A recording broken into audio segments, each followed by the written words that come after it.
Right now, 2.3 million people are behind bars in America. That's more than the entire population of Houston, Texas, more than the population of Paris, France. The United States has 5% of the world's population and 25% of the world's prisoners. No other country on earth comes close. Not China, not Russia, not any dictatorship you can name.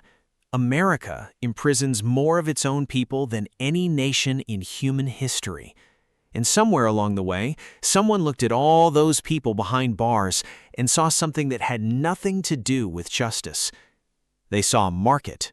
In 1970, America had 300,000 people in prison. That number was considered high. Then in 1971, President Richard Nixon declared a war on drugs. It sounded like policy. It was product development.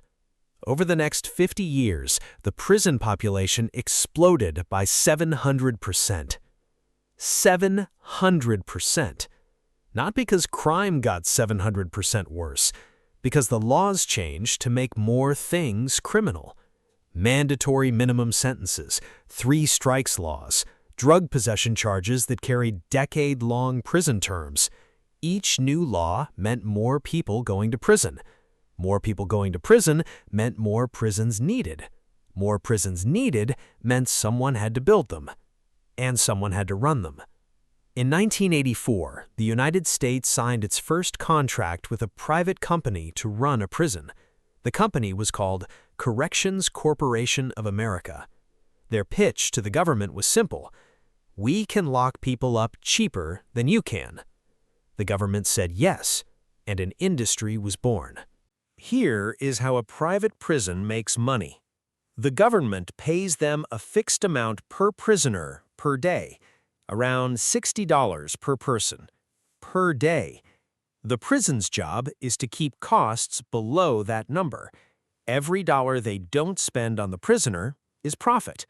Less food, less health care, less rehabilitation, less staff, less everything. Because in this business, the prisoner is not the customer. The prisoner is the product. The customer is the government writing the check. And here is where it gets darker. Many private prison contracts include what is called a bed guarantee. The government promises to keep the prison at least 80 to 90% full. If not enough people go to prison, the government pays anyway. For empty beds, for cages with nobody in them.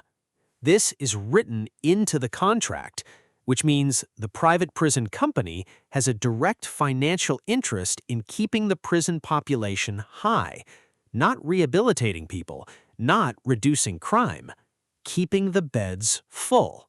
Private prison companies don't just run prisons, they shape the laws that fill them. Between 1999 and 2010, Corrections Corporation of America spent an average of $1.4 million per year lobbying the federal government. They employed over 70 lobbyists at the state level. They pushed for longer sentences. They pushed against early release programs. They pushed against drug treatment as an alternative to prison. Every policy that kept more people in prison longer was good for business. In 2010, a model law called the Private Prison Information Act was introduced in state legislatures across America. It would have required private prisons to release basic information about conditions inside their facilities. Private prison companies spent millions to kill it.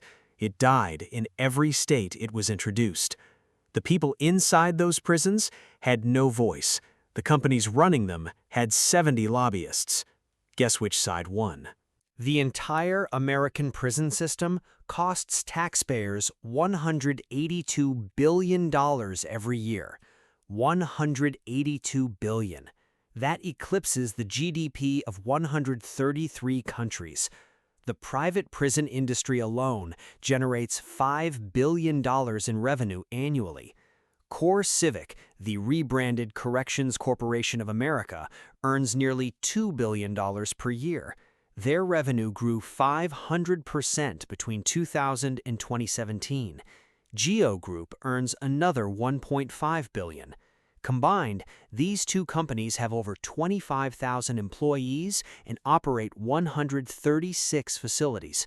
Wells Fargo, Bank of America, and J.P. Morgan Chase all invested in private prison companies. Your bank may be profiting from this right now without you knowing. And here is the number that should make everyone stop.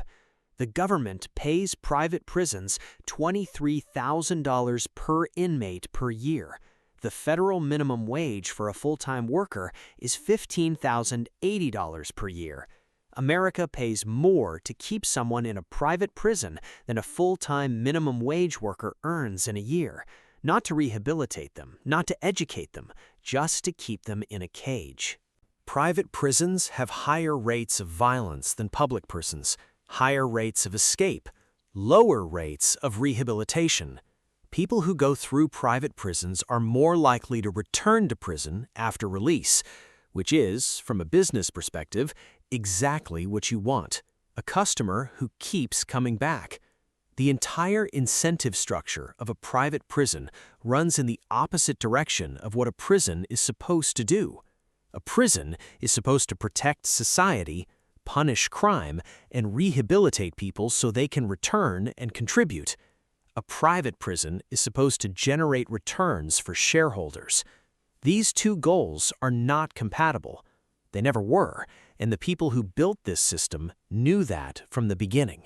America is the only country in the developed world where corporations trade publicly on the stock market based on how many of their own citizens they can put in cages. The prison population grew 700% in 50 years. The industry is worth $5 billion. Thousands of lobbyists push for policies that keep more people imprisoned longer. Banks invest in the companies running the prisons.